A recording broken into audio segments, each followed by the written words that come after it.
You're listening to the DGD Podcast, sponsored by La Touraine.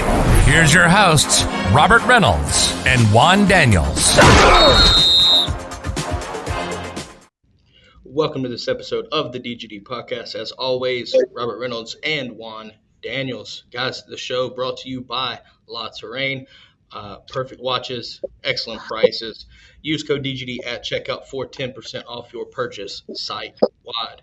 Juan, Friday we sat there and took over the offensive side of the ball and graded our position groups there. Also, not today, but also took on some takes from National Signing Day. Look, we're getting all in the defense today. There's a lot to go on there. This defensive class was absolutely loaded. So we're going to jump and focus heavily on this defensive side of the ball because with what we saw this past year, there's no question that we're going to have to replace a lot of guys, and I think this class did that. So let's go ahead and jump in and get started while the brigade pops in. Look, feel free to grade along with us, guys. We're going to start off. We're going to jump straight into this. Let's jump into the D-line. All right. So obviously, you're looking at guys like Devontae Wyatt and Jordan Davis, Trayvon Walker. Those guys are having to be replaced. And in my opinion, I think Georgia did that. Definitely think, looking at guys like Kristen Miller is the big key there, in my opinion, from National Signing Day commits to Georgia.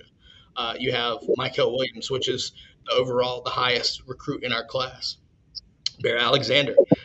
Looking at all of these guys, definitely think Georgia and Trey Scott did everything they could, and really solidified this class. In my opinion, probably the best defensive line haul I think I've ever seen for Georgia. What are your thoughts on that before we go ahead and give this a grade? Well, what we talked about before. I mean, we're looking at now D-line U, right? But Patrick, you said it best. Defense wins championships. If you look at this past national championship, it was the defense that brought it home. So I look at it as we're not just rebuilding, we're reloading. And I love this class defensively. And I'm an offensive guy, but I love what we have defensively. No, I'm completely in agreement here with you. You look at, like I said, Chris Miller, Michael Williams, but you also have guys like, that might go under the radar here. And one that I think I'm going to have to really keep an eye out for, and that's Darius Smith. Darius Smith, in my opinion, is going to be a big X factor and could ultimately kind of fill in what we're used to seeing with Adam Anderson. Very long, super athletic.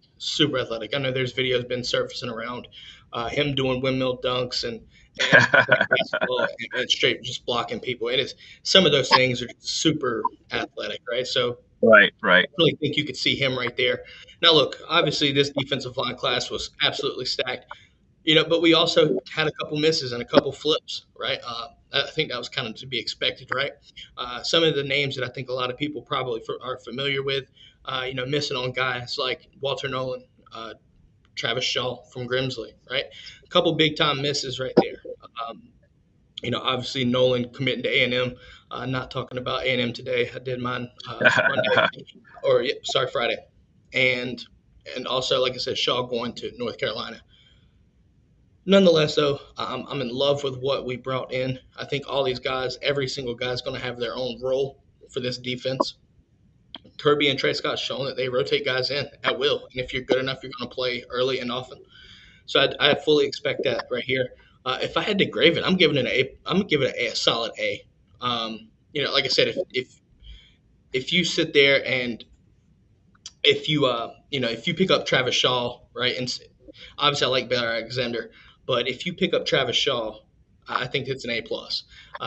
But definitely a solid A. For sure. Yeah, absolutely, for sure. Again, we lose that Marquise Killebrew, but again, he had an opportunity to go up against Denylon, who is again my favorite pick of the whole thing. But I tell you what, I give it an A+, hands down.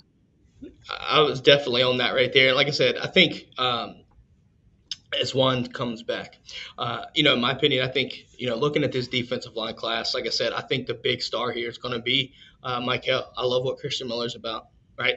Looking at all these guys that we grabbed, I could easily see the A plus. And look, I like what Bear Alexander's about, but for me, I definitely think, give it at least a solid A, right on the tier of A plus, just like Juan said. But as we move on to the linebackers, right, trying to replace, Quay Walker, Channing Tindall, Nakobe Dean, right? You've already got guys in the fold, from previous class with Jonathan Dumas Johnson, Smile Monda, and Xavier Sori. But let's, kind of to talk about this linebacking class. So you bring in Jalen Walker, and this is the prime or the cream of the crop for the Georgia class from a linebacker. Look, I genuinely believe this kid is going to be the next Nakobe Dean. Very instinctual, but he's also super athletic. I've heard, kind of a hybrid of Nakobe Dean and Channing Tindall or Quay Walker. Sorry, excuse me. So I think he has it all when it comes to that. And then you also see C.J. Washington, another guy just over the top 130.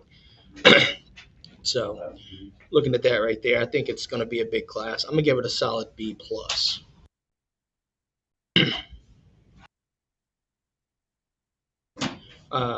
As we'll wait for Juan to come back.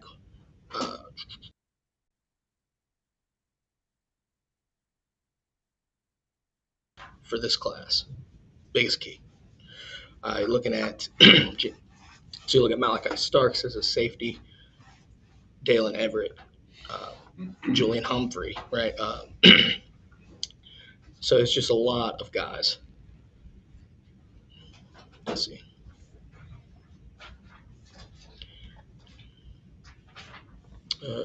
Sorry, having some connection issues, it seems like. But nonetheless, I'm gonna give that a solid A plus. I think Coach Adai did a great job there. I'm gonna wrap this up, and we're gonna start soon again. Having some connection issues.